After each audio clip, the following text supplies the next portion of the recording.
Well, in keeping with our junk garden theme of recycling, we've got a great garden project for you today. And with us is Olin Thomas. He's one of our OBGA ambassadors, and he's going to show us how to use some old tires to make new planters for our garden. And Olin, this looks like a great project. Well, I think it's kind of fun. I sort of stumbled onto it by accident. As a joke one time, I made one of these for someone, and I decided I really liked it. So what this is the front tire off my lawn tractor that had finally worn out and couldn't be patched anymore. So what we're going to try to do is make a hanging basket out of it. And as you can see, I've sort of sketched out with a piece of chalk the line on which I want to cut. And since I'm going to hang this basket, I want 3 points from which to hang from. So you can make these in different shapes, but I've chosen this shape because it's pretty simple and easy to do, and it'll hang nicely with from 3 points. So all we need to do is finish cutting this out to save a little time on camera and to make sure that I lessen the chance that I cut myself on camera. I've kind of done part of this ahead of time, but it actually cuts pretty easily. You need a rather sharp knife, but you just use a little bread cutting motion there, up and down. I'll try to follow my line. Now, you're basically just using a sharp pocket knife for this. That's pretty much it. This particular one is a little bit safer than average, probably because it has a lock back blade so that it can't fold up on me. Okay. So we'll just set that aside, and this is what we're left with. Now, all we have to do is turn it inside out, and this requires a little bit of strength. So we'll see if we can do this. Okay. See if we can get this started.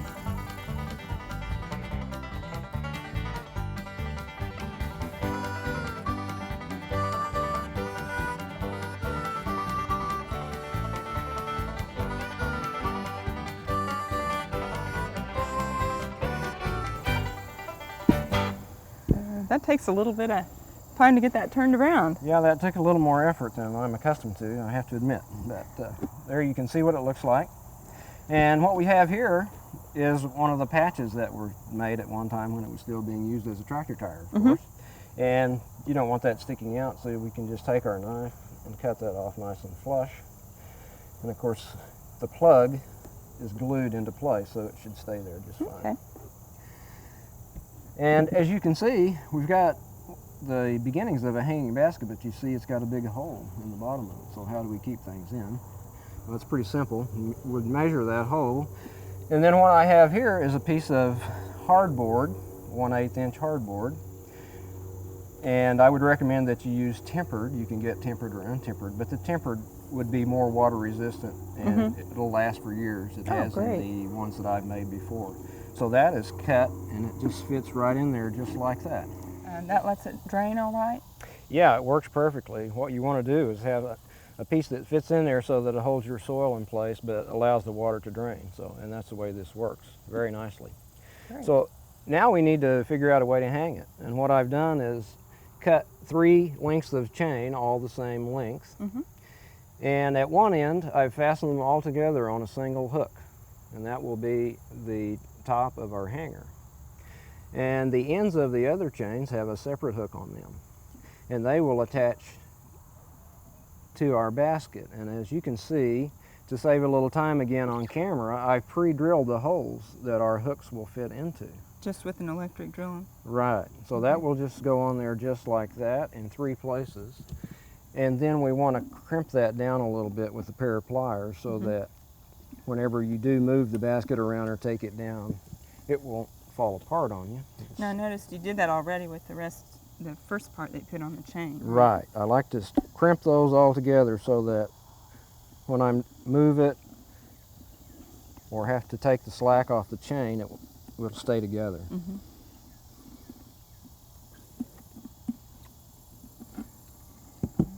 Now, you used 2 feet of chain. You found that that's a good height for you?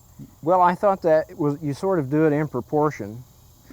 We're working with the front tire of the average riding lawnmower. You could actually use the back tire too, but obviously that would be a much bigger planter, and I would want bigger chain and probably a longer chain to keep it in scale. I just thought that 2 foot was a nice ratio and was pleasing to the eye if you're hanging this up.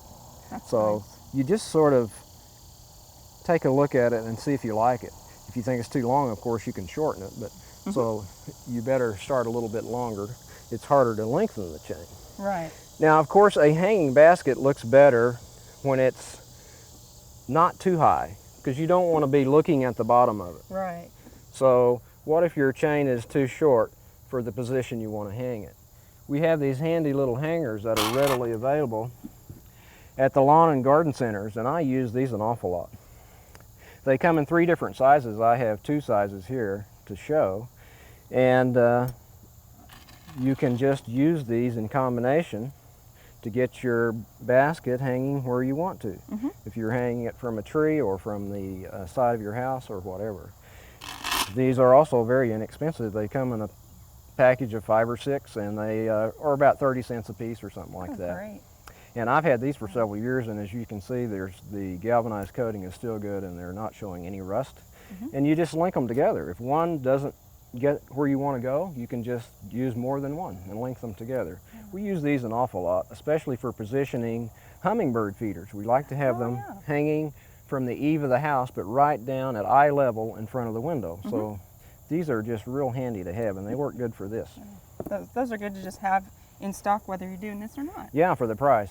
You'll find ways to use them if you have them. Great. They're very nice. Okay, so that sort of shows us what we need to do on our hanging basket besides planting it. But on the recycling theme, we get a little bonus. The part that we cut out looks like this, of course. And again, I've pre-drilled some holes in each of these 3 tabs that I fashioned by following my cut line. And I have a hanger here.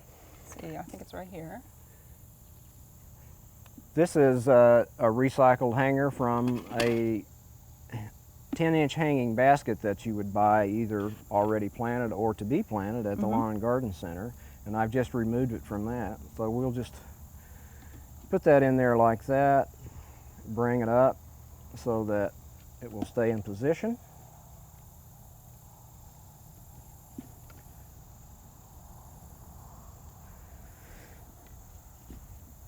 You don't have to be too accurate with it, because whenever you have 3 hangers, you can sort of bend it around. And this is going to be quite a bit lighter than our planter, of course. And then, got another bottom here. Yeah, we have another bottom, and this demonstrates how that just sits right in there just like that. So you're probably wondering what this is. It's not a planter. No, it's definitely not a planter. This is what I use as a butterfly feeder, and to make it complete, I put a banana right here. Now, sometimes when our bananas get a little bit overripe, that's when the butterflies are really going to begin to like them. So if you fashion something like this and put a banana or some other fruit out on it, I think you'll be pleased with the butterflies that you can attract. There are several butterflies that are attracted to fermenting fruit. So that's what we're after here. And in my experience, the bananas work better than other fruits because it has this nice peel on it, and it doesn't allow the banana to dry out. It'll stay in there inside that peel and get to the condition that the butterflies like it, and they can just come along and pierce it with their proboscis and just eat away. And they're very fun to watch. So you just leave it all Just like that, and yes. everything. Now, I have read in books and other places where some people like to cut up the fruit, but I've tried that, and it always just dries out before it gets to a condition where the butterflies like to eat it. And this has worked very well for me. I like using the whole fruit.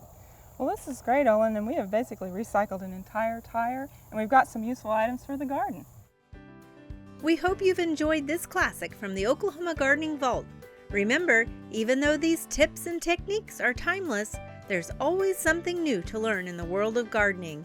By subscribing to both Oklahoma Gardening and OK Gardening Classics, you'll have access to a wealth of gardening knowledge, both classic and contemporary.